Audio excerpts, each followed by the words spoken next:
Right हो जाइए, थोड़ा राइट। कि किस तरीके से पारिवारिक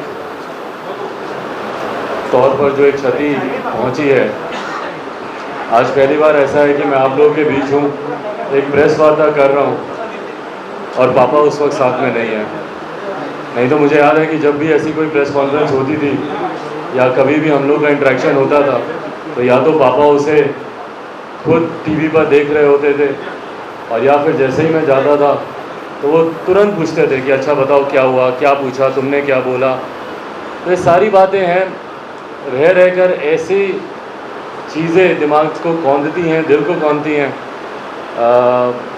सोचा नहीं था कि कभी कोई ऐसा दिन आएगा जब पापा के बिना मैं इस तरीके से अकेला बाहर होऊंगा। पर ये हिम्मत भी फिर मुझे पापा ही देते हैं।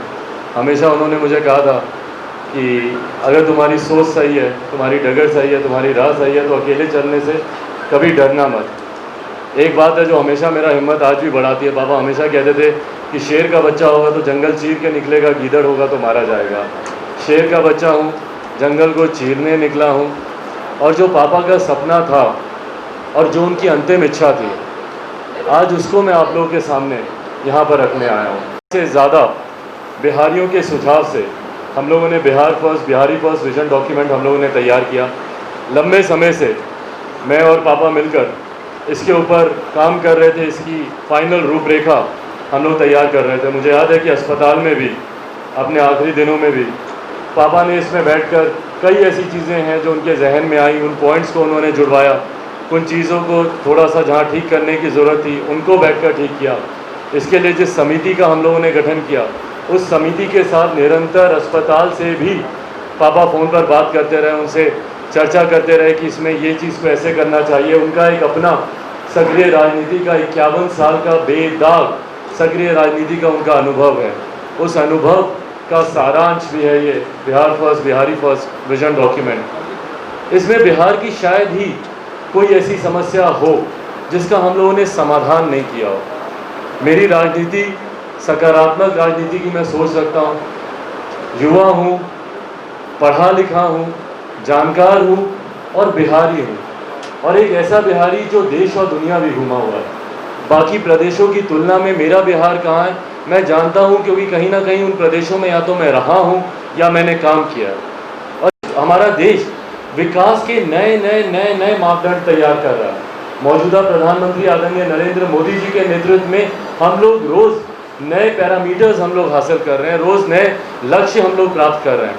पर वहीं दूसरी तरफ अगर हम लोग बिहार को देखें तो आज भी हमारा मापदंड इतना छोटा है विकास को लेकर। मैं नहीं मानता भैया कि नली गली बनाने से विकास होगा, और नली गली तो कब की बन गई होनी चाहिए थी। मैं नहीं मानता कि बाढ़ का पानी अगर आपके हर घर तक पहुँचे तो उसे हर घर नल जल योजना से उसको जोड़ा जा सके। ये तमाम चीज़ों का समाधान अभी तक हो जाना चाहिए था। आज अगले 5 साल का विजन क्या है हमारे मुख्यमंत्री जी का? विजन है कि हम हर खेत को हम बिजली पहुंचाएंगे। भैया ये बिजली अभी तक पहुंच गई होनी चाहिए थी।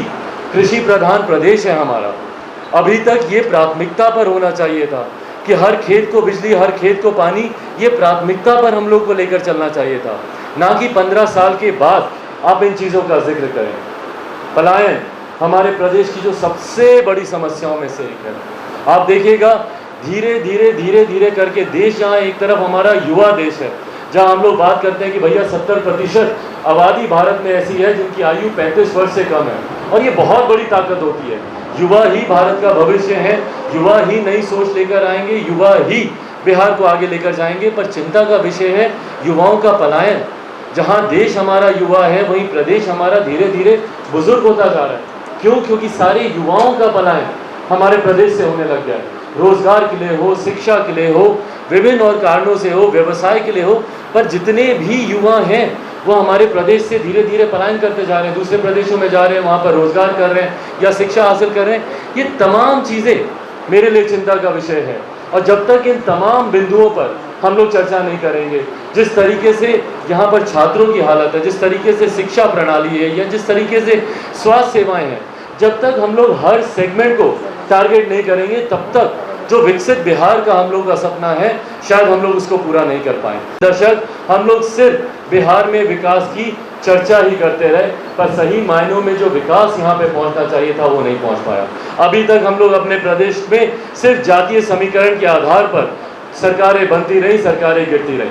अभी भी कई ऐसे सत्ताधारी नेता हैं जो सिर्फ वोट बैंक की पॉलिटिक्स करते हैं। किसी ने ईमानदारी से बिहार को आगे लेकर जाने की सोच नहीं रखी। मौजूदा मुख्यमंत्री को भी देखकर मुझे ताज्जुब होता है, आश्चर्य होता है कि भैया आप किस तरीके से जातीयता को आप बढ़ावा देते हैं, जहां एक तरफ बिहार का नेतृत्व करने के नाते आपकी प्राथमिकता होनी चाहिए कि कैसे जाति व्यवस्था हमारे प्रदेश से खत्म हो, कैसे कम्युनलिज्म, और हमारे मुख्यमंत्री बोलते हैं कि भैया जीरो टॉलरेंस है हमारा कम्युनलिज्म के प्रति, सांप्रदायिकता के खिलाफ हमारा जीरो टॉलरेंस है। पर वहीं दूसरी तरफ खुद जो व्यक्ति जातीयता को, जो व्यक्ति सांप्रदायिकता को बढ़ावा देता हो, उसके नेतृत्व में बिहार के विकास की कल्पना करना उचित नहीं है। जिन्होंने इससे बांटो और शासन करो की राजनीति को अपनाया हो, जब कांग्रेस कि भैया सरकारी नौकरी कहाँ कोई देता है, कौन से देश में ये परंपरा है कि वहाँ पे सरकारी नौकरी दी जाए? भाई क्यों नहीं है? आप मुख्यमंत्री हैं हमारे प्रदेश के। आज अगर हम लोग रोजगार की अगर अपेक्षा रखेंगे तो आपसे नहीं रखेंगे तो किससे रखेंगे? सरकारी नौकरी आप दे नहीं सकते।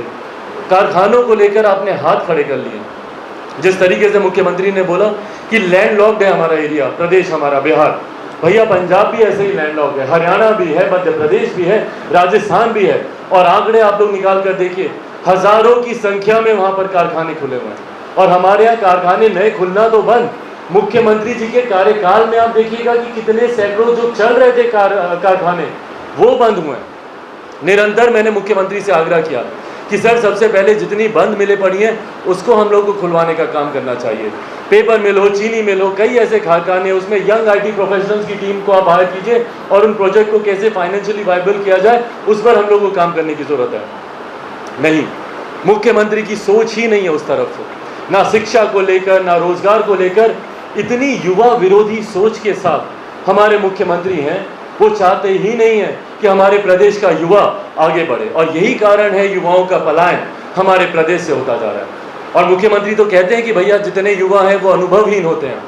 ताज्जुब होता है मुझे, क्योंकि मुख्यमंत्री जी ने अपनी राजनीतिक शुरुआत भी युवा के तौर पर ही की थी। छात्र आंदोलन से वो निकले थे, जेपी के दौर से वो निकले थे, और उस वक्त उनकी जो राजनीति थी वो छात्र आंदोलन छात्रों युवाओं के लिए ही था।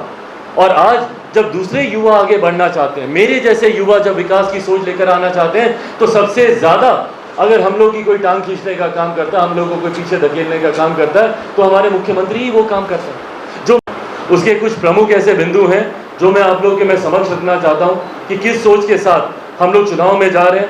मेरी सोच सकारात्मक है, पॉजिटिव, ऑप्टिमिस्टिक सोच वाला मैं व्यक्ति हूँ। मैं चाहता हूँ कि आने वाले 20 दिन पॉजिटिव तरीके से, सकारात्मक तरीके से, बिना किसी पे आरोप प्रत्यारोप लगाए हुए हम लोग सिर्फ और सिर्फ बिहार के विकास की बात करें।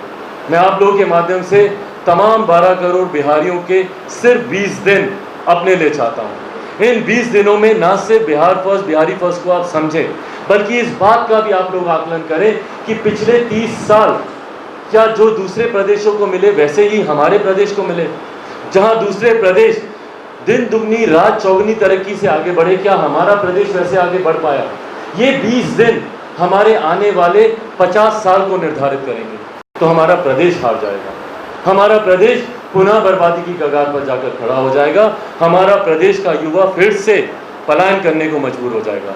मेरी आने वाली पीढ़ी, जितने युवा साथी हैं, उनकी आने वाली पीढ़ी पुनः पलायन करने को मजबूर हो जाएगी। इसीलिए साथियों, आप सबके माध्यम से मैं चाहता हूँ कि हम लोग Bihar first, Bihari first vision document को हम लोग समझें। उसको आज मैं प्रदेश को जहाँ एक तरफ समर्पित कर रहा हूँ, आप सबके माध्यम से मैं चाहता हूँ कि उसके ऊपर ज़्यादा से ज़्यादा चर्चा हो। पहले मैं चाहता हूँ कि पन्ने पर अगर आप देखेंगे तो पापा क्या सोचते थे, उनकी क्या सोच थी, उन्हीं के हस्ताक्षर के साथ उसको भी हम लोगों ने यहाँ पर पॉइंट आउट किया। साथियों, इसके 2-4 जो प्रमुख बिंदु हैं उसको मैं बताता हूँ। जहाँ इसकी शुरुआत मैंने इस लाइन से की है कि मेरा बिहार मेरा अभिमान रहा है, जिसकी पहचान सदियों से रही है, और ये हम सब का अभिमान रहा है। बिहार पे देश गौरव करता था। हम लोग प्राचीन काल में जब कुछ प्रमुख यूनिवर्सिटीज़ का जब जिक्र होता था, पुराने ज़माने में जब तक्षशिला की बात होती थी, तो वहीं बिहार पे हम लोग नालंदा यूनिवर्सिटी पर हम लोग गर्व करते थे। पढ़ा लिखा हमारा प्रदेश, सबसे ज़्यादा IAS IPS ऑफिसर्स देने वाला हमारा प्रदेश, एक ऐसा समय जहाँ देश विदेश से लोग नालंदा यूनिवर्सिटी आते थे पढ़ने के लिए। और वहीं आज आप देखिए शिक्षा की क्या स्थिति हो गई है, किस तरीके से यहाँ पर शिक्षा हर बीतते दिन के साथ बदहाल परिस्थिति में है। मेरे लिए भैया ये आज की भी तारीख में चिंता का कारण है कि क्यों सिर्फ हम बिहारियों को ही दूसरे प्रदेश जाना पड़ता है। कोरोना में अगर आप देखें, लॉकडाउन के समय आप देखें जिस तरीके से कोटा में बच्चे परेशान हो रहे थे, उनकी चिंताएं थी, घर वापस आना चाहते थे, पर मेरी चिंता थी कि आज भी क्यों मेरे बच्चों को कोटा जाना पड़ता है पढ़ाई के लिए, क्यों इस तरीके की व्यवस्था हम लोग पटना में नहीं करते। आप कोटा का अगर आप देखें, वहाँ पे पढ़ने वाला बिहारी, पढ़ाने वाला बिहारी, अधिकांश शैक्षिक संस्थानों के जो मालिक हैं वो बिहारी, पर व्यवस्था राजस्थान मशीन नहीं है, उसके लिए आपके पास उपकरण मौजूद नहीं है। क्यों हालात हैं हमारे प्रदेश के ऐसे, ये सवाल उठने चाहिए। और अगले 20 दिन मैं चाहता हूं कि आप लोग के माध्यम से ये सवाल हर बिहारी पूछे, हर बिहारी अपने जनप्रतिनिधियों से पूछे कि क्यों हमारा प्रदेश अभी तक विकसित नहीं हुआ। हर बिहारी इस सवाल को पूछे कि भैया पिछले 5 साल में आपने क्या किया। हमारे मुख्यमंत्री फरेब का जाल बुनना चाहते हैं, जब वो 15 साल बनाम 15 साल की बात करते हैं। भैया उनके 15 साल खराब थे, इसीलिए वो पिछले 15 साल से वो सरकार में नहीं है। पर आज जवाबदेही आपकी बनती है, इस 15 साल आप हैं सरकार में। 15 साल कम समय नहीं होता है साथियों। 15 साल में कोई अगर उस वक्त 2, 3, 4 साल का लड़का होगा, आज वो पहली बार अपना वोट करने जा रहा होगा, पहली बार उसको मतदान का हक मिल रहा होगा, मतदान करेगा, मत प्रयोग करेगा अपना। और वो जो 15 साल का जो लड़का जो इन 15 सालों में 18 साल का हुआ है, उस लड़के ने सिर्फ आपके 15 साल देखे। उसको नहीं पता भैया कि जिसको आप जंगल राज कहते हैं, जिसको आप कोसते नहीं थकते, पर 2015 में फिर भी आप उन्हीं के साथ जाकर सरकार बनाते हैं। पर उस लड़के को वो पिछले 15 साल नहीं पता, उसने देखे तो सिर्फ आपके 15 साल देखे। आप बताइए कि आपने इन 15 सालों में क्या किया, और जब ये निर्णायक 5 साल आए उसमें बताइए कि खास तौर पर आपने क्या किया। मैं चाहूंगा कि आप तमाम पत्रकार साथी, मीडिया के साथी जाएं और मुख्यमंत्री जी से सवाल करें, क्योंकि मेरे पास जवाब नहीं है। आप पूछकर बताएं उनसे कि पिछले 5 साल की आपकी उपलब्धि क्या। भूल जाइए 15 साल में आपने क्या किया। आप क्या गिनाते हैं? साइकिल योजना की हमने शुरुआत की। भैया कब किए थे आप साइकिल योजना की शुरुआत? इन 5 सालों का जिक्र कीजिए ना कि इन 5 सालों में आपने क्या किया। सड़क की बात करेंगे, बिजली की बात करेंगे, सारी प्रधानमंत्री जी की योजनाओं को गिनाएंगे। आप अपनी योजना बताइए ना। सड़क आपने दी, बिजली आपने दी। बिजली की योजना दीनदयाल उपाध्याय विद्युतीकरण योजना के तहत गांव-गांव तक बिजली पहुंची। सौभाग्य योजना के तहत हर घर तक बिजली पहुंचाने का काम केंद्र सरकार कर रही है। और उसके बाद आप श्रेय लेते हैं कि भैया बिजली पहुंचाई आपने। केंद्र सरकार, ये वही केंद्र सरकार, ये वही प्रधानमंत्री जिनका आप हाथ छटक कर आप अलग चले गए थे अपने महत्वाकांक्षाओं के लिए। इन्हीं प्रधानमंत्री के सामने विपक्ष का नेता बनना चाहते थे, मुख्यमंत्री प्रधानमंत्री का दावेदार आप 2014 में बनना चाहते थे। इन्हीं को निमंत्रण देकर आपने इनके हाथ से थाली छीनी और आज इन्हीं की योजनाओं को गिना रहे हैं। पर अगर कोई कहता है कि आप प्रधानमंत्री जी की कृपा से आप मुख्यमंत्री बने हुए हैं, तो इनको तकलीफ होती है कि भैया क्यों। जिन प्रधानमंत्री को वो देखना नहीं चाहते थे, आज अपने सत्ता के लालच में उनके साथ हर मंच वो साझा करने के लिए तैयार है। क्यों? क्योंकि उनको पता है कि आपके पिछले 5 साल की कोई उपलब्धि नहीं है।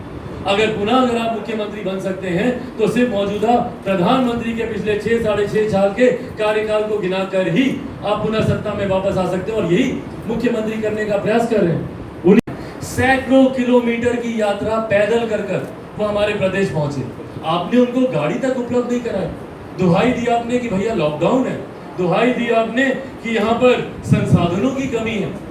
अरे भैया संसाधन की कमी है तो संसाधन बढ़े हमारे प्रदेश का, उसके लिए आपने क्या किया? राजस्व बढ़े, रेवेन्यू बढ़े हमारे प्रदेश का, उसके लिए आपने क्या किया?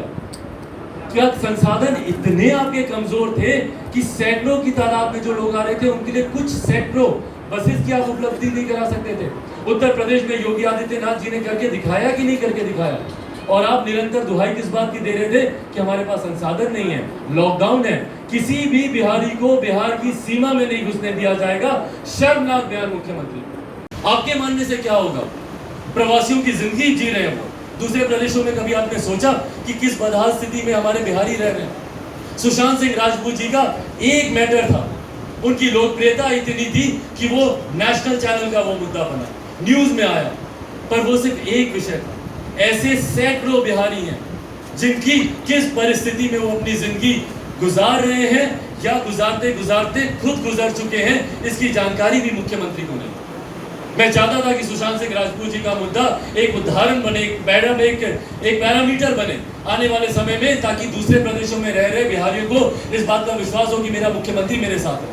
पर सुशांत सिंह राजपूत जी के मैटर में भी जब तक मुख्यमंत्री ने, जब तक उनके परिवार के लोगों ने एफआईआर दर्ज नहीं कराई, तब तक इन्होंने यहाँ से कोई पहल नहीं की। उस वक्त उन्होंने एक शब्द बोलना, हफ्तों बीत गए थे, मुख्यमंत्री ने एक शब्द नहीं बोला। तो सोचिए, आज अगर कोई मजदूर दूसरे प्रदेश में, उसकी जान अगर ऐसे ही जाती है, उसका निधन ऐसे ही होता है, तो क्या मुख्यमंत्री उस पर बोलेंगे? क्या उनको जानकारी होगी? नहीं जानकारी होगी। कैसा मैं इनका समर्थन करता हूं जब ये बोलते हैं कि विशेष राज्य का दर्जा मिलना चाहिए, पर आप मुझे बताइए कि पिछले 15 सालों में बिहार का राजस्व बढ़े, उसके लिए आपने क्या किया? यहाँ पर आईटी सेक्टर्स आए, आईटी जॉब आए, उसके लिए आपने क्या किया? आखिरी बार हमारे मुख्यमंत्री ने कब इन्वेस्टर समिट बुलाया था? मुझे नहीं याद। जब तक आप निवेशकों को यहाँ पर बुलाएंगे नहीं, सिंगल विंडो क्लियरेंस आप नहीं देंगे, तब तक निवेशक यहाँ पे निवेश कैसे करेगा? जितने भी निवेशक हैं, उनकी इच्छा शक्ति दम तोड़ देती है जब तक वो कहीं से क्लियरेंस ले पाते हैं। सिंगल विंडो सिस्टम देश भर में हमारे प्रधानमंत्री लागू करने के लिए प्रयासरत हैं, लगे हुए हैं, ताकि ज्यादा से ज्यादा निवेश हो, एफडीआई के माध्यम से हो, विभिन्न और माध्यमों से हो। पर हमारे मुख्यमंत्री बिहार में कैसे निवेश हो, उसके लिए उनको चिंता ही नहीं है। लैंड रिफॉर्म्स लंबे समय से हम लोग के यहाँ नहीं दिए गए, किस तरीके से जमीन उपलब्ध कराई जाएगी कारखानों के लिए, कोई व्यवस्था नहीं है, और उस पर कोई बात भी नहीं करता। चिंता की विषय है, मुख्यमंत्री उसको लेकर कोई बात नहीं करना चाहते। क्यों यहाँ पर हम लोग टूरिज्म को हम लोग बढ़ावा नहीं दे सकते? बिहार उन प्रदेशों में है जहाँ पर अनंत संभावनाएं हैं, पर अनंत संभावनाओं के बाद भी हमारा प्रदेश अनंत समस्याओं से ही घिरा। क्यों नहीं यहाँ पर हम लोग टूरिज्म को बढ़ा सकते? प्रदेश में जिस तरीके से हावी करते हैं, अफसर राज यहाँ पर लेकर आ गए, जन संवाद इनका बंद हो गया, नेताओं पे इनका विश्वास नहीं है, सिर्फ अधिकारी हमारे प्रदेश में सरकार चला रहे हैं। और अधिकारी जिनकी जनता के प्रति कोई जवाबदेही नहीं होती, वो अपने मन मुताबिक जो उनको ठीक लगता है वो करते हैं। और हमारे मुख्यमंत्री क्या बोलते हैं? जीरो टॉलरेंस है हमारा करप्शन के खिलाफ। दिल पे हाथ रख के कोई एक व्यक्ति बोल दे कि क्या 7 निश्चय में भ्रष्टाचार नहीं हुआ? एक बिहारी इस बात को बोल दे, जो आप कहेंगे मैं करने को तैयार हूं। एक बिहारी दिल पे हाथ रख के बोल दे कि 7 निश्चय में भ्रष्टाचार नहीं हुआ। आपकी नाक के नीचे भ्रष्टाचार पनप रहा है, आपकी नाक के नीचे भ्रष्टाचार हो रहा है, और उसी को आप मेडल बना के अपने सीने से लगाए हुए 7 निश्चय 7 निश्चय 7 निश्चय पार्ट 2 लेकर आ रहे हैं। नली गली के काम जाकर देखिए कैसे अधर में लटके हुए हैं। सिर्फ योजना बनाने से नहीं होता, उसके लिए राजस्व भी तैयार करना होता है, उसके लिए उसके ऊपर स्टडी करने की जरूरत है। अभी तक उसमें यातायात शुरू नहीं हुआ, पुल टूटने लग गए। तो जब तक कागज पे अधिकारियों के साथ बैठकर ये सारी चीजें करते रहेंगे, हमारा प्रदेश ऐसे ही बर्बाद होता रहेगा। जनता के बीच जाइए मुख्यमंत्री जी, छोड़िए उड़न खटोलों को, छोड़िए हेलीकॉप्टर को, सड़क मार्ग से निकलिए जनता के बीच में। आज मैं आपको कह रहा हूं कि चिराग पासवान सड़क मार्ग से जा रहा है, मेरी पार्टी के तमाम बाकी के नेता हेलीकॉप्टर से जाएंगे, प्रचार करेंगे। समय कम है, इसीलिए हम लोग को प्रैक्टिकल होकर भी काम करने की जरूरत है। प्रचार में समय कम है, मेरे तमाम नेता जाएंगे हेलीकॉप्टर से, पर चिराग पासवान सड़क मार्ग से जाएगा। और मैं चाहता हूं कि मेरे मुख्यमंत्री एक बार तो निकले सड़क मार्ग से, बिना रूट लगाए हुए जनता के बीच जाए। बोलते हैं कि भाई पटना के किसी भी कोने से, एक कोने से दूसरे कोने में 4 घंटे में, 4.5 घंटे में पहुंच जाएंगे। भाई आप जाके दिखाइए, यहाँ से गोपालगंज जाके दिखाइए, यहाँ से सीमांचल के इलाके में सड़क की हालत देखिए कैसी है, जिसको आप गिना रहे हैं, आप जाकर देखिए। एक दिन में भी अगर आप पहुंच गए तो जो आप कहेंगे मैं हारने को तैयार। भाई शराबबंदी से नारी कैसे सशक्त हो गई?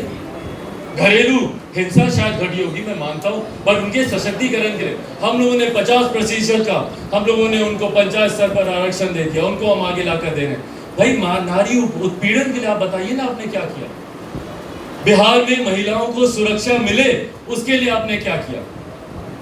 आप चले जाइए बिहार के किसी भी जिले में, जिला मुख्यालय को छोड़कर आप मुझे बताइए कि बिहार के कौन से जिले में प्रखंड स्तर पर महिला पुलिसकर्मी उपलब्ध है?